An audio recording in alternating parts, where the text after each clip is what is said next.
네, 반갑습니다. 제가 설교를 할 때 약간 얼굴이 굳습니다. 그렇죠? 앞에서 찬양할 때 얼굴 표정과 설교할 때 얼굴 표정이 약간 굳는데 제가 웬만하면 얼굴을 피고 말씀을 전하겠습니다. 먼저 우리 담임 목사님께서 한국 잘 다녀오시고 건강하게 돌아오셔서 얼마나 감사한지요. 네, 오랜만에 고국도 방문하시고 또 가족들과 귀한 시간 보냈다고 들었습니다. 예. 이번 한국의 날씨가 무척 추웠다고 합니다. 영하 16도까지 내려가는 한파라고 했는데요.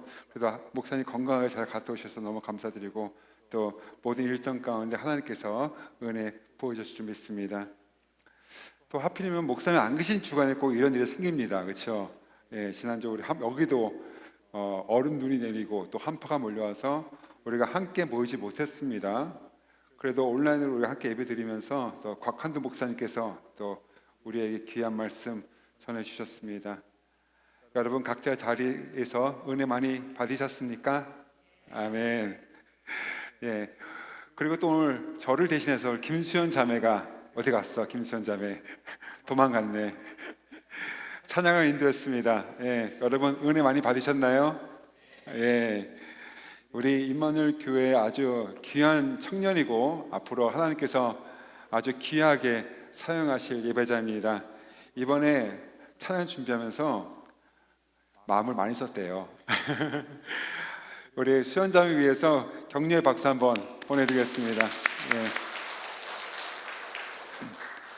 오늘 제가 말씀을 전하는데요. 아까 목사님께서 말씀하셨다시피 저는 1년에 한 번 이렇게 딱 목사님이 한국 갔다 오시는 그 일정 가운데 한 번씩 이렇게 하게 됩니다. 솔직히 이 자리가 저에게 많이 좀 어색하고 또 제가 많이 부족합니다.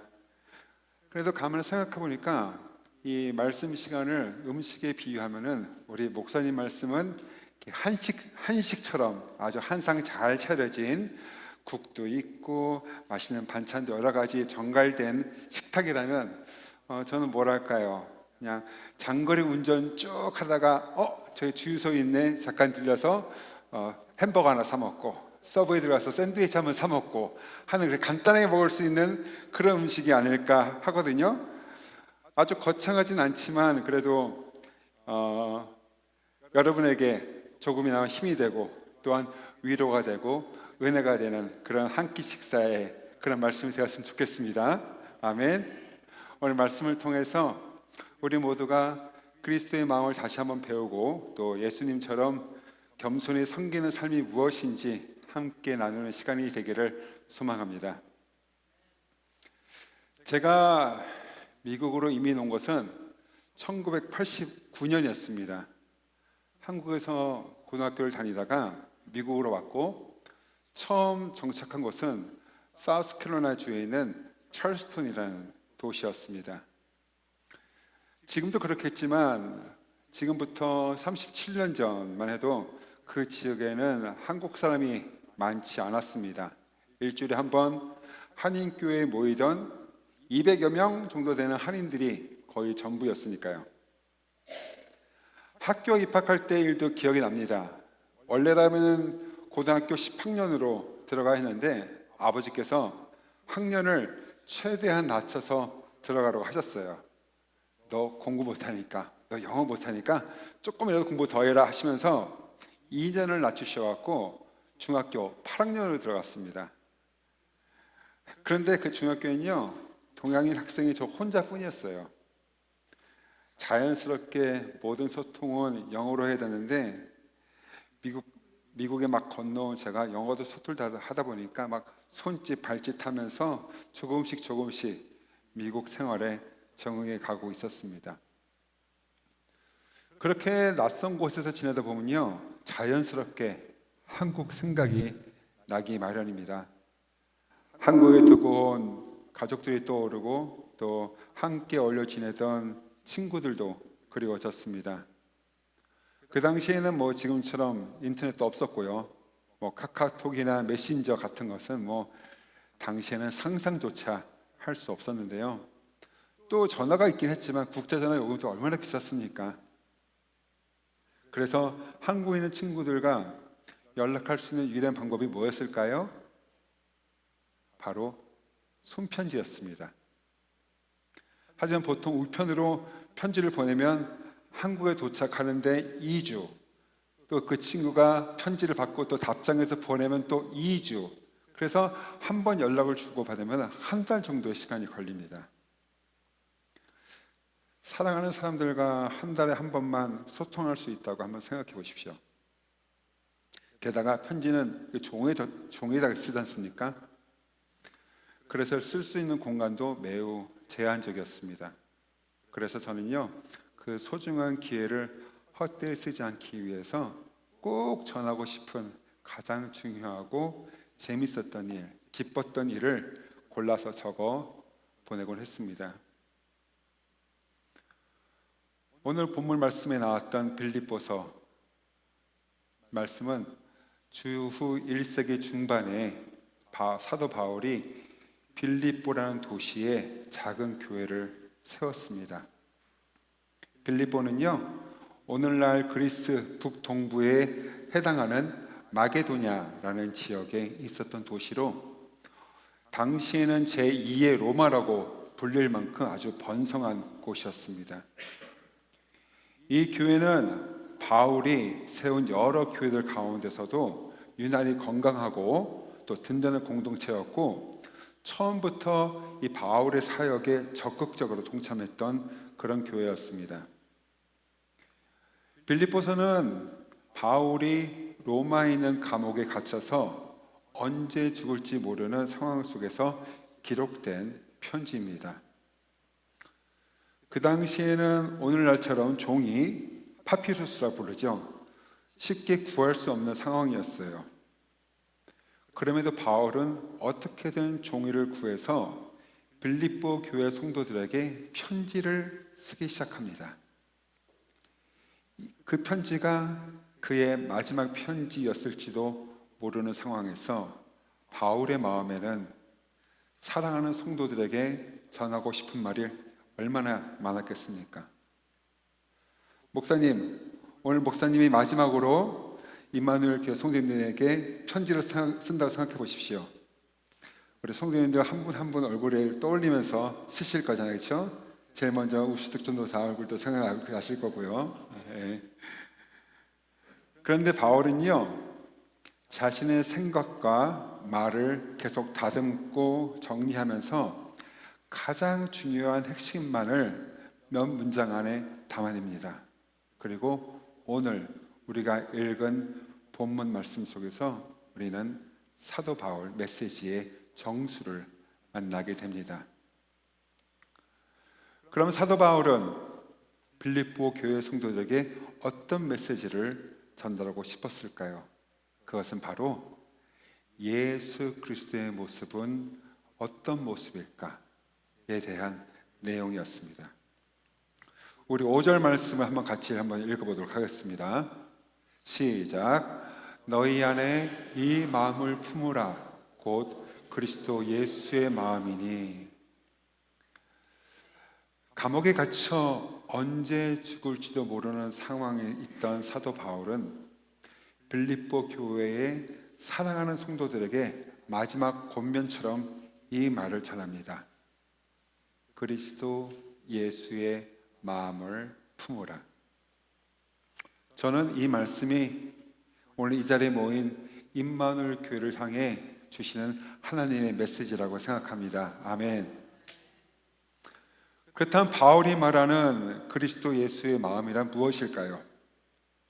이 말씀에서 마음으로 번역된 헬라어 프로나이오는 단순히 머리로 생각하는 지적인 사고만을 의미하지 않습니다.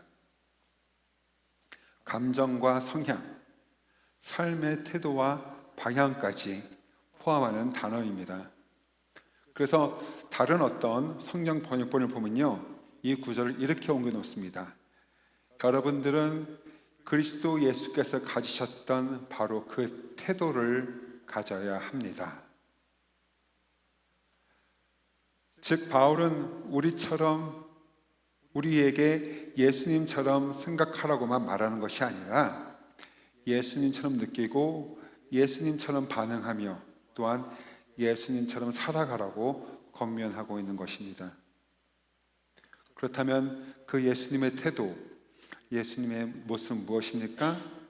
바울은요, 이를 아주 논리적인 말로 설명하지 않고요, 매우 시적이고 압축된 고백의 형태로 우리에게 들려줍니다. 우리 6절 말씀 한번 보겠습니다.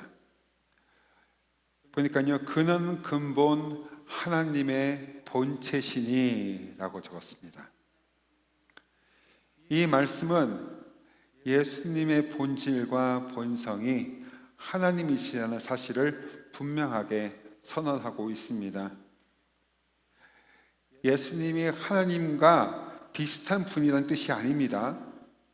하나님처럼 위대하신 분이라는 말도 아닙니다. 예수님 자신이 곧 하나님이시며 하나님의 모든 권세와 영광을 가지신 분이시라고 지금 우리에게 말하고 있습니다. 그렇기에 우리가 믿는 예수 그리스도는 어제나 오늘이나 내일이나 영원토록 동일하신 하나님이심을 믿으시기 바랍니다. 아멘. 그런데 놀라운 사실은 바로 그 예수님께서 우리를 구원하시기 위해 스스로를 비우셨다는 것입니다. 우리 다 함께 6절과 7절을 읽어보겠습니다. 하나님과 동등됨을부터 시작. 하나님과 동등됨을 취할 것으로 여기지 아니하시고 오히려 자기를 비워 종의 형체를 가지사 사람들과 같이 되셨고. 아멘. 예수님은 하나님으로서 마땅히 누리셔야 할 신적 권리와 영광을 붙잡지 않으셨습니다. 오히려 그것을 내려놓으시고 자신을 비워 가장 낮은 종의 모습으로 이 땅에 오셨습니다. 여기서 종이라는 servant라는 표현은요, 예수님의 삶이 얼마나 낮아지고 또 희생적인 섬김의 삶이었는지를 잘 보여줍니다. 예수님의 마음을 우리는 비우심으로 설명할 수 있습니다. 여의물이 가득 찬 컵이 하나가 있습니다. 자신을 비운다는 것은 이 컵에 담긴 물을 모두 쏟아내는 것과 같습니다. 내 안에 들어있는 나의 지위, 나의 소유, 나의 권리, 그리고 나의 자존심까지 모두 내려놓는 것입니다. 예수님은 하나님의 영광과 권세와 뜻을 비우시고 가장 연약하고 겸손한 인간의 모습으로 우리 가운데 오셨습니다. 섬김을 받으셔야 할 분이 섬기러 오셨고 예배를 받으셔야 할 분이 먼저 우리를 찾아와 사랑하셨습니다. 이것이 바로 예수 그리스도의 모습인 줄 믿습니다. 아멘. 그리고 바울은요, 여기서 멈추지 않습니다. 우리 8절 말씀을 보겠습니다. 사람의 모양으로 나타나사 자기를 낮추시고 죽기까지 복종하셨으니 곧 십자가에 죽으심이라. 아멘. 7절이 예수님의 비우심을 보여준다면요, 8절은요 예수님의 순종을 보여줍니다. 예수님의 죽음은 결코 인간적으로 볼 때 영광스럽거나 어떤 영웅적인 죽음이 아니었습니다.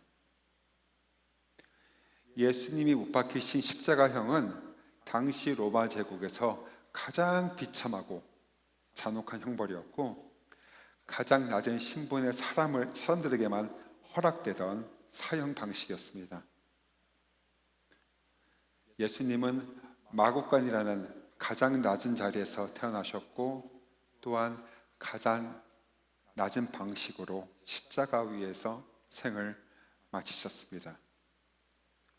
그러나 그 모든 과정에서 예수님은 그 누구도 원망하지 않으셨고 끝까지 하나님의 뜻에 순종하셨습니다.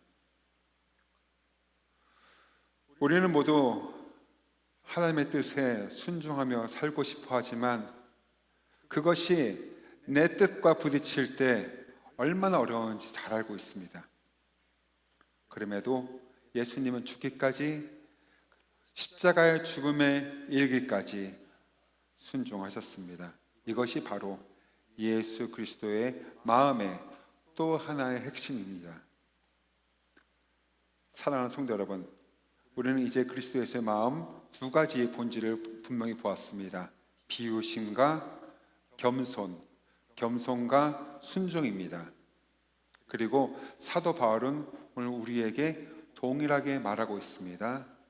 너희 안에 이 마음을 품어라. 이런 예수 그리스도의 마음을 품는 여러분이 되시길 하나님의 이름으로 축원합니다. 아멘. 사도 바울은 빌립보 교회 성도들에게 단순히 예수님에 대해서 아십시오, 알라고 말하지 않았습니다. 대신에 사도 바울은 그리스도 예수의 마음을 품으라고 말합니다. 다시 말해 예수님께서 성육신과 십자가를 통해 보여주신 그 삶의 태도를 이제는 빌립보 성도들이 자신의 일상 속에서 살아내야 한다는 것이었습니다. 아까도 말씀드렸듯이 빌립보 교회는 매우 건강한 교회였습니다. 그러나 동시에 그 안에는 자기의 생각과 자기의 중요성에 점점 몰두하는 모습도 나타나고 있었습니다. 여러 가지 사건들이 있었는데 그 사건들 가운데 하나는 빌립보서 4장에 나옵니다. 제가 빌립보서 4장 2절 말씀 읽어드리겠습니다. 내가 유오디아를 권하고 순두개를 권하노니 주 안에서 같은 마음을 품으라.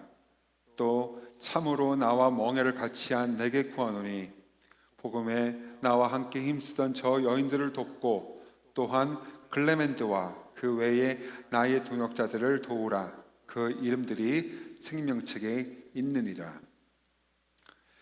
그 빌립보 교회의 중요한 지도자였던 유오디아와 순두개라는 두 여인이 서로 화목하지 못했던 일이 있었어요.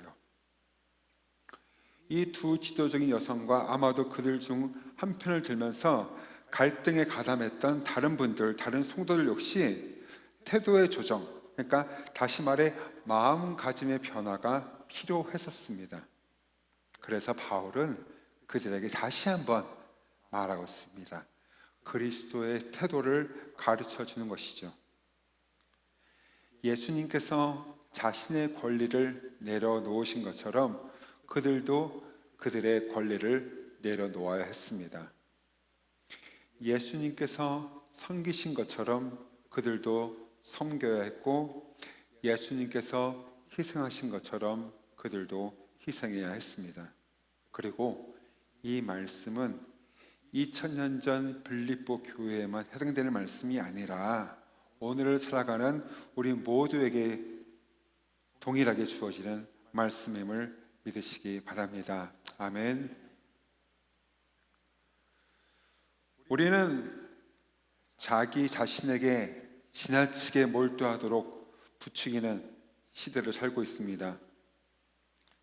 직장 안에서도 사회 속에서도 심지어 가정 안에서도 경쟁과 비교가 끊이지 않습니다.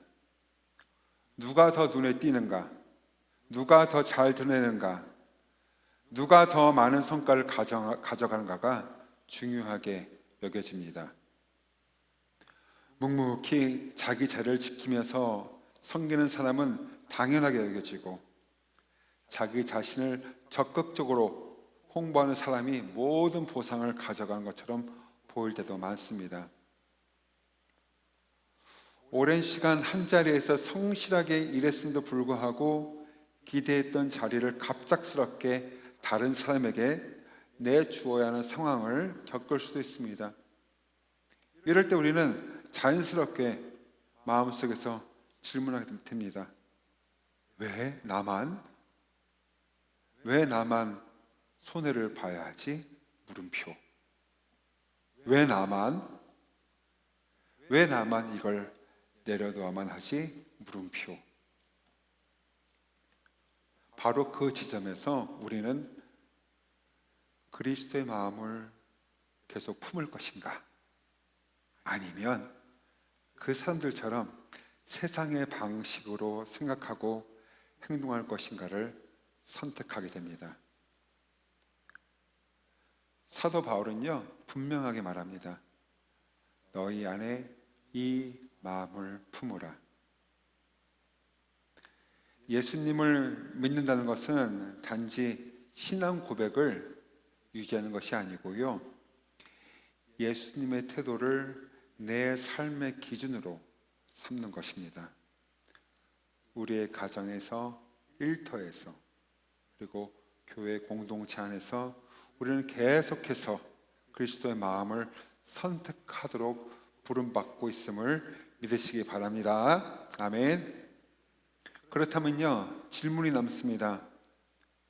그렇게 섬기고 낮아지고 손해보는 것 같은 삶을 살 때 과연 무엇이 우리를 끝까지 붙들어 줄 수 있을까요? 라는 질문입니다. 바울은요, 그 답을 분명하게 우리에게 제시합니다. 우리 9절부터 11절 말씀 같이 읽어보겠습니다. 시작. 이러므로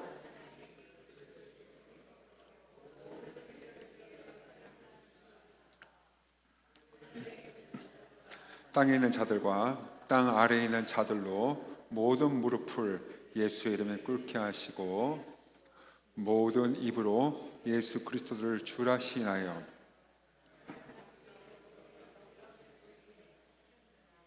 아멘.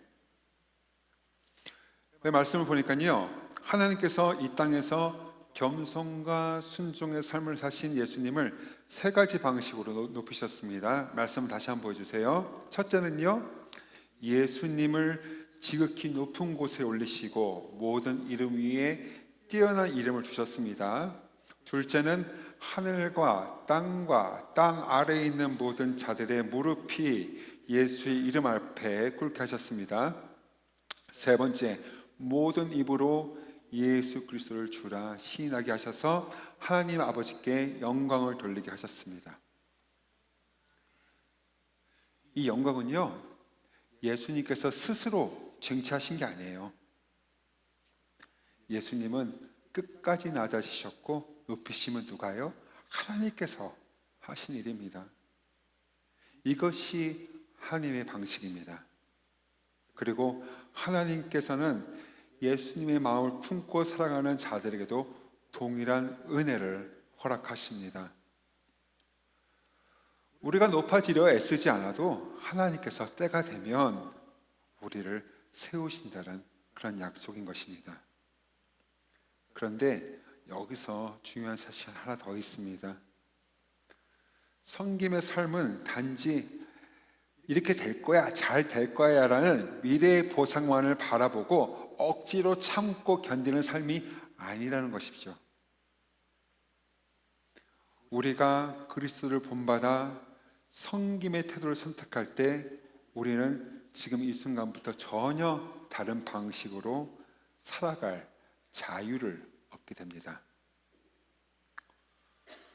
우리가 살아가다 보며 다른 사람을 도울 때 새로운 기쁨을 경험하게 됩니다.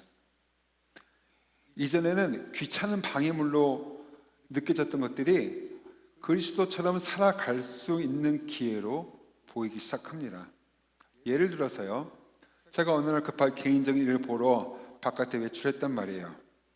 근데 갑자기 상어 엄마한테서 우리 앞에서 전화가 와요. 상어 아빠, 나간 김에 저 어디 들려서 강아지 밥 좀 사다 줘. 그런 거예요. 아, 나 내일이 있어 밖에 나갔는데 그것도 사달라면 얼마나 또 귀찮아요.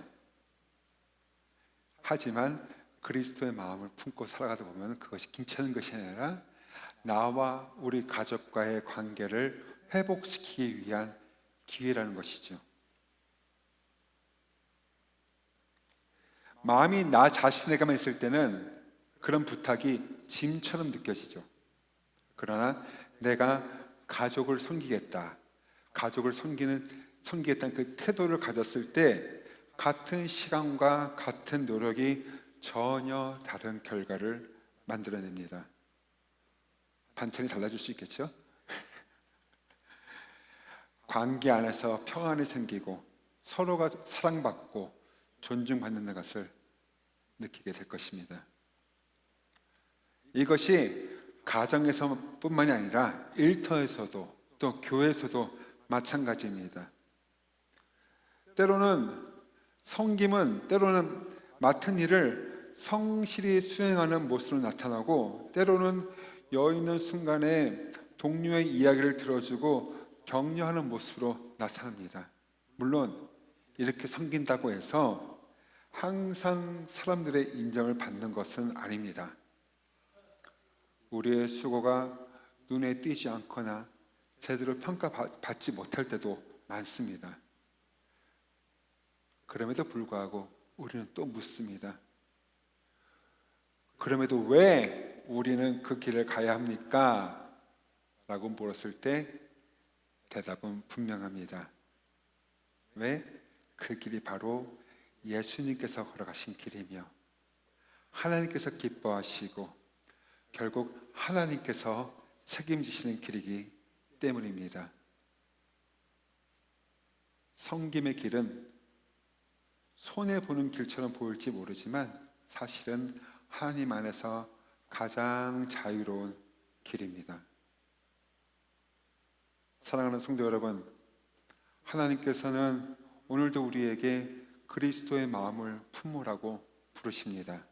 그리고 그 부르심에 순종할 때 우리는 세상에 줄 수 없는 기쁨과 자유를 경험하게 될 것입니다. 이것이 하나님께서 우리 임마누엘 교회 성도들에게 주시는 말씀임을 믿습니다. 아멘. 그렇다면 오늘 하나님께서 우리에게 주시는 굿뉴스, 복음은 무엇일까요? 그것은 바로 예수님께서 보여주신 겸손과 순종, 섬김의 삶을 우리가 따라 살 수 있다는 초대, 인비테이션입니다. 빌립보서 2장은 예수님의 치욕스러운 죽음으로 끝나는 것처럼 보입니다. 만약 십자가가 그 이야기의 끝이었다면 예수님의 삶은 인간적으로 보면 완전한 실패로 보여질지도 모릅니다. 그러나 아시다시피 십자가는 끝이 아니었습니다. 오히려 예수님은 자기 희생과 순종으로 인해 하나님께서는 예수님을 더욱더 지극히 높이셨습니다. 하나님은 예수님께 모든 이름 위에 뛰어난 이름을 주셨고 하늘과 땅과 땅 아래에 있는 모든 자의 무릎이 예수의 이름 앞에 꿇게 하셨으며 모든 입으로 예수 그리스도를 주라 시인하게 하셨습니다. 예수님은 하나님께만 속한 영광과 예배를 받으시는 분이 되셨습니다. 이것이 바로 우리가 붙들 수 있는 굿뉴스, 바로 복음입니다. 우리가 우리 삶의 영역에서 주님을 섬기며 살아갈 때 비록 사람들에게는 인정받지 못할 수 있어요. 동료에게, 상사에게, 심지어 가까운 사람들에게도 우리의 섬김이 당연하게 여겨질 수 있습니다. 그러나 우리의 섬김을 주님께서 보고 계시고 결코 잊지 않으신다는 사실입니다. 우리가 그리스도의 태도를 삶으로 살아낼 때 하나님께서 우리의 선택을 기뻐하신다는 확신을 갖게 하십니다. 더 나아가 은혜의 보좌 앞에 설 그날에 하나님께서 친히 상을 주실 것을 믿습니다. 그래서 우리는 앞으로 잘 될 거라는 어떤 결과 때문이 아니라 하나님께 영광이 되는 옳은 일이기 때문에, 그리고 앞에 놓인 하나님의 상급을 바라보며 섬김의 태도를 선택할 수 있음을 믿으시는 여러분이 되시길 축원합니다. 사랑하는 임마누엘 교회 성도 여러분, 그리스도의 마음은 특별한 사람들만 가질 수 있는 마음이 아닙니다. 위대한 일을 해야만 드러나는 마음도 아닙니다. 오히려 아주 작은 선택 속에서 드러납니다. 내 자존심을 내려놓는 선택, 나의 편의를 내려놓는 선택, 누군가를 먼저 생각하는 선택 속에서 그리스도의 마음은 우리 안에 자라납니다. 제가 여러분께 권면하겠습니다. 이번 한 주간을 살아가면서 여러분 삶의 자리에서 이 질문을 마음에 품고 살아갔으면 좋겠습니다. 지금 이 자리에서 나는 어떤 태도를 선택하고 있는가? 예수님이라면 어떻게 하셨을까? 비록 우리의 섬김이 사람들에게 보이지 않을 수 있습니다. 인정도 칭찬도 보상도 없을 수 있습니다. 때로는 손해보는 것처럼 느껴질 수도 있습니다. 그러나 사랑하는 여러분, 하늘의 주인 되신 하나님께서 우리의 모든 섬김을 보고 계십니다. 그리고 결코 잊지 않으십니다. 예수님을 높이신 하나님께서 그리스도의 마음으로 살아가는 우리의 삶도 반드시 붙드시고 반드시 기억하시고 반드시 가장 좋은 곳으로 갚아주실 줄 믿습니다. 그러니 여러분, 낙심하지 마십시오. 포기하지 마십시오. 오늘도 그리스도의 길을 선택하십시오. 그 주님을 바라보며 겸손과 순종의 길, 섬김의 길을 끝까지 걸어가 저와 여러분, 우리 임마누엘 교회 모든 성도님 되시기를 주님의 이름으로 축원합니다. 아멘. 우리 함께 잠깐 기도하겠습니다. 우리 잠깐 기도하실 적에 이 마음을 품고 기도하겠습니다. 오늘 들은 말씀이 그냥 좋은 말로 끝나지 않고 우리의 삶이 되기를 원합니다. 머리로 이해하는 말씀이 아니라 가슴에 새겨지고 삶으로 살아내는 말씀이 되기를 원합니다. 주님, 제 안에 그리스도의 마음을 주시옵소서. 예수님처럼 겸손히 섬기게 하옵소서. 이 마음을 품고 나아갈 때 우리 연약함을 아시는 주님께서 오늘도 우리를 붙드시고 그리스도의 마음으로 살아갈 힘을 주실 줄 믿습니다. 우리 함께 기도하며 나아가겠습니다.